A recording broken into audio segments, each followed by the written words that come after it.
ኢካርታ የምንለው በወረቀቱ ካርታ የምንሰጥ የነበረውን ካርታ ወይም የይዞታ ማረጋገጫ ሰርቲፊኬት ወደ ኤሌክትሮኒክ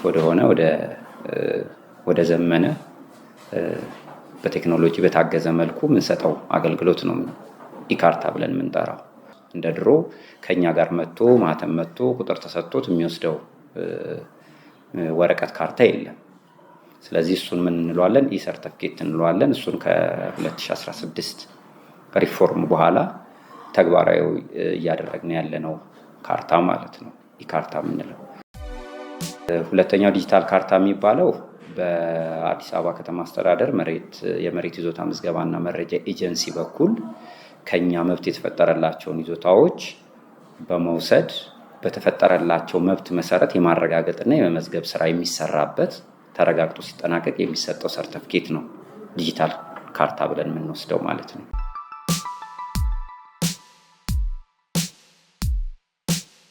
የመሬት ልማትና አስተዳደር ቢሮ ዋናው ታርጌቱ መብት መፍጠር ነው። መብት ይፈጥራል። መብት ፈጥሮ መብት ከፈጠረላቸው በኋላ ለምዝገባ ኤጀንሲ ቀጥታ አይረከብም። ፌዝ አለው የሚረከቡበት ማለት ነው። ቀጠና አለ፣ ይታወጃል። እስኪታወጅ ድረስ በካርታው የሚሰጡ ማንኛውንም አገልግሎቶች በእኛ በኩል ነው የሚያገኙት። ከኛ ነው አገልግሎቱን የሚያገኙት። ስለዚህ ምዝገባ ኤጀንሲ እስኪያረጋግጥና እስኪመዘግብላቸው ድረስ ከካርታው ጋር መብት በተፈጠረበት ካርታ ላይ ያሉ ማንኛውም አገልግሎቶች ወሰን ማመላከት ሊሆን ይችላል፣ ስም ማዞር ሊሆን ይችላል፣ የጠፋ ካርታ መተካት ሊሆን ይችላል፣ ይዞታውን ለሁለት መክፈል ሊሆን ይችላል፣ መቀላቀል ሊሆን ይችላል፣ ሁለት ይዞታዎችን ወደ አንድ ይዞታ ማምጣት ሊሆን ይችላል። የተለያዩ ስራዎችን እኛ ጋር አገልግሎት እንሰጣለን። ምዝገባ ኤጀንሲ በህግ ተፈቅዶለት የሚፈለጉትን ቀጠናዎች በአንድ ጊዜ ሙሉን ከተማውን ማወጅ ስለማይችል በተለያዩ ፌዞች እያደረገ አንድ የታወጀን ቀጠና አጠናቆ ሲወጣ ስለሆነ ወደ ሌላ ቀጠና የሚገባው እሱን ቀጠና ጨርሶ አውጆ ጥሪ ወጃ በሚያደርግበት ሰዓት ከኛ ምንድነው የሚሟላው? የግለሰቡን ማህደር ሰነድ፣ መብት፣ ኃላፊነትና ክልከላዎችን ኮፒ አድርገን ለምዝገባ ኤጀንሲው እናስረክብለታለን ማለት ነው። እኛ ጋር መብት ሲፈጠሩ የነበሩ መብቶቹ ምን ነበሩ? ለምሳሌ የይዞታ ማረጋገጫ ካርታው፣ የሊዝ ውል፣ የክልከላዎች ደግሞ ከብድር ጋር ከባንክ ቤት ክርክር ጋር የተያዙ ካሉ እነዛን በተዘጋጁ ቅጾች መሰረት ሞልተን እነዚህን የሚያመላክቱ ሰነዶችን በሙሉ ኮፒ በማረጋገጥ ለምዝገባ ኤጀንሲው እናስረክባለን ማለት ነው። ከኛ የሚጠበቀው ይሄ ነው ከኛ ተቋም። ከዛ በተረፈ ሌሎቹን አገልግሎቶች ምዝገባ ኤጀንሲ ሲሄድ እዛ ቅየሳ ይደረግለታል። የተለያዩ ክፍያዎች አሉ። እነሱን በመክፈል ይዞታው ተረጋግጦና ተመዝግቦ ይሰጠዋል ማለት ነው።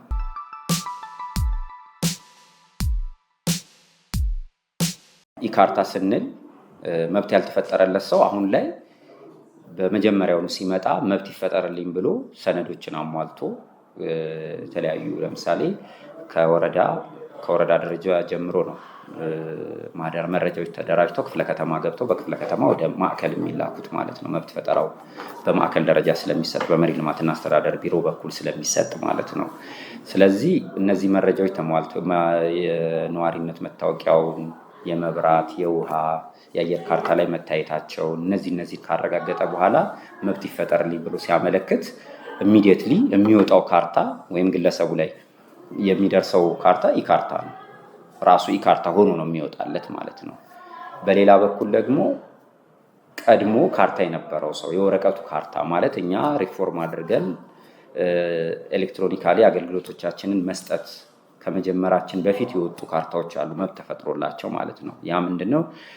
የነባሩ ካርታ ማለት ነው። ነባሩ የወረቀቱ ካርታ መብት የተፈጠረበት ካርታ እጃቸው ላይ ያሉ ደግሞ በእኛ ዌብሳይት ላይ በአዲስ ላንድ ላይ በተሰራው የአዲሱ ሲስተም www.addisland.gov በሚል አድራሻ በመግባት መረጃውን ራሱ መጠየቅ ይችላል። የተለያዩ አገልግሎቶች አሉ። ከዛ ውስጥ አንዱ ኢካርታ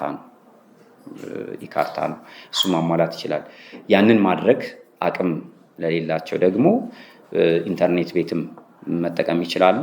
በዋናነት ደግሞ በተቋሙ በሁሉም ክፍለ ከተማ በ11ዱም ቅርንጫፍ መስሪያ ቤቶች እና በዋናው በእኛም ሄድ ኦፊስ ላይ ድጋፍ የሚሰጡ ባለሙያዎች ተመድበዋል።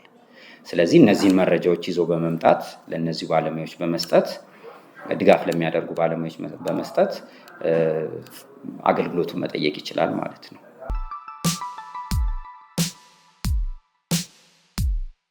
ለምሳሌ እኛ ሰነዶችን አሟልተን እንልካለን ለምዝገባ ኤጀንሲ። ቅድም እንዳልኩት አካባቢው ሲታወጅ፣ ቀጠናው ሲታወጅ ለምዝገባ ኤጀንሲው መረጃዎችን መብት ኃላፊነት ክልከላ ኮፒ አድርገን እንልካለን። እዛ ከተካሄደ በኋላ ሰነዶቹና በአካል የሚገኙት የልኬት ልዩነቶች ሊፈጠሩ ይችላሉ። የሊዙ ላይ ስህተቶች ሊኖሩ ይችላሉ። የስም የእንደዚህ አይነት ልዩነቶች በሚኖሩበት ጊዜ ለማን ይላካል? ለመብት ፈጣሪው ተቋም እነዚህ ነገሮች ልዩነት ፈጥረውብኛል፣ ስለዚህ በአንተ በኩል ተስተካክሎ ይቅረብ፣ ወይም እነሱ ይህንን ምን ይሉታል? የክርክር መዝገብ የሚሉት ማለት ነው። ስለዚህ በታቀደለት በእነሱ አዋጅ መሰረት በ15 ቀን ውስጥ የማረጋገጥና የመዝገብ ስራው ካልተጠናቀቀ፣ በተለይም የማረጋገጥ ስራው ካልተጠናቀቀ እነዚህ ችግር ያለባቸው ወይም ልዩነት ፈጥሮባቸው የመረጃ ልዩነት አለባቸው የተባሉት ወደ ክርክር መዝገብ ይገባሉ ማለት ነው።